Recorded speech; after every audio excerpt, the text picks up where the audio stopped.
নমস্কার বন্ধুরা, দীপকণা কিচেনে আপনাদের স্বাগত। আজ আমি আপনাদের সঙ্গে শেয়ার করব একটি ভিন্ন স্বাদের ধোকলার রেসিপি, যেটা রেগুলার ধোকলার থেকে একটু অন্যরকমভাবে বানিয়েছি।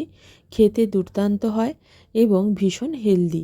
আপনারা সকালে টিফিনে এটা খেয়ে দেখতে পারেন, অথবা বাচ্চাদের টিফিনেও আপনারা এটা দিতে পারেন। এবং এর সাথে শেয়ার করব একটি ইউনিক চাটনির রেসিপি, যেটা দেখতে হলে আপনাদের পুরো ভিডিওটা দেখতে হবে। তাহলে চলুন দেখে নিই। প্রথমেই আমরা ধোকলার মধ্যে যেই সবজিগুলো দেব সেগুলো একটা চোপারে নিয়ে মিহি করে কুচিয়ে নেব।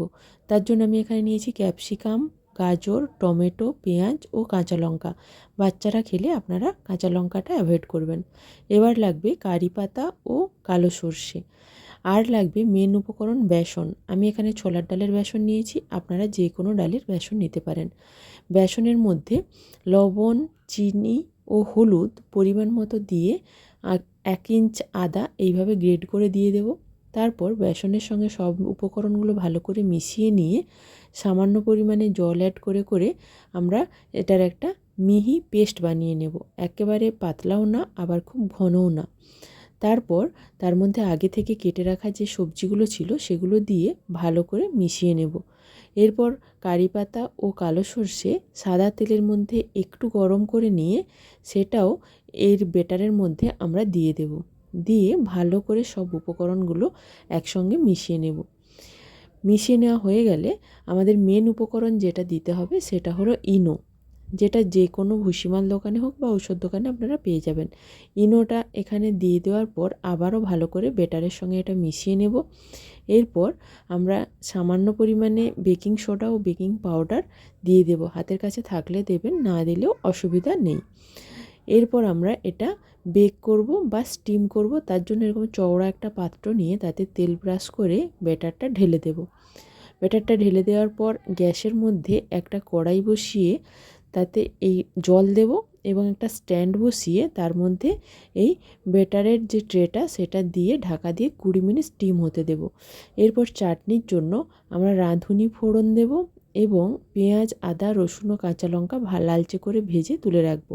এরপর সেই কড়াইতে তেল দিয়ে কালো সর্ষে ও কারি পাতা ফোড়ন দেব এবং একটু ভাজা ভাজা হয়ে গেলে আমরা জল দিয়ে লবণ ও চিনি দিয়ে ভালো করে ফুটিয়ে নেব। এটা ফোটানো হয়ে গেলে ঠান্ডা হওয়ার জন্য তুলে রাখবো। 20 মিনিট পর আমরা দেখব আমাদের যেই ধোকলাটা সেটা সেদ্ধ হয়েছে কি না। তার জন্য এইরকমভাবে একটু দেখে নেবেন। যদি সেদ্ধ হয়ে যায় সেই পর্যায়ে গ্যাস বন্ধ করে আপনারা এটা ঠান্ডা হতে দেবেন। চাটনির জন্য আমরা যেই ভেজে রাখা মশলাগুলো নিয়েছিলাম তাতে একটু টমেটো সস, লবণ ও চিনি মিশিয়ে সেটা আমরা পরিবেশনের জন্য রেখে দেব। এরপর ঠান্ডা হয়ে যাওয়া ধোকলাটা এইভাবে ধারগুলো একটু ছাড়িয়ে নিয়ে আমরা সেটা একটা চওড়া পাত্রে ঢেলে নেব। নিয়ে যেরকম শেপে আপনারা কাটতে চান সেই রকম শেপে কেটে নেবেন। দুর্দান্ত কালারফুল হয়েছে বিভিন্ন ধরনের সবজি অ্যাড করার কারণে। এটা ভীষণ হেলদি হয়, আপনারা এটা একবার বাড়িতে ট্রাই করে দেখবেন। এবং স্পঞ্জি, নরম তুলতুলে এইরকম জালিদার হবে। এরপর আমরা এটা পরিবেশন করব। পরিবেশনের জন্য উপকরণগুলো আমাদের তৈরি। একটা পাত্রে আমরা ধোকলাগুলো প্রথম সাজিয়ে নেব। সাজিয়ে নেওয়ার পর আমরা যেই জলটা করে রেখেছিলাম কারি পাতা ও কালো সর্ষে, লবণ ও চিনি দিয়ে, সেটা এর উপর এইভাবে ছড়িয়ে দেব।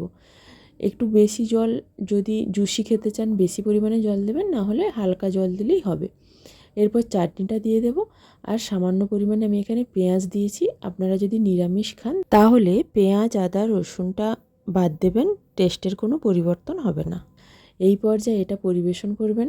দুর্দান্ত খেতে হয়। সকালে টিফিন হিসেবেও আপনারা এটা খেয়ে দেখতে পারেন। সুন্দর পেট ভর্তি থাকে এবং একেবারে অয়েল ফ্রি ডায়েটেও আপনারা এটা খেতে পারেন। একবার এইভাবে বানিয়ে খেয়ে দেখুন। দেখে অবশ্যই আমাকে কমেন্টে জানাবেন কেমন হলো।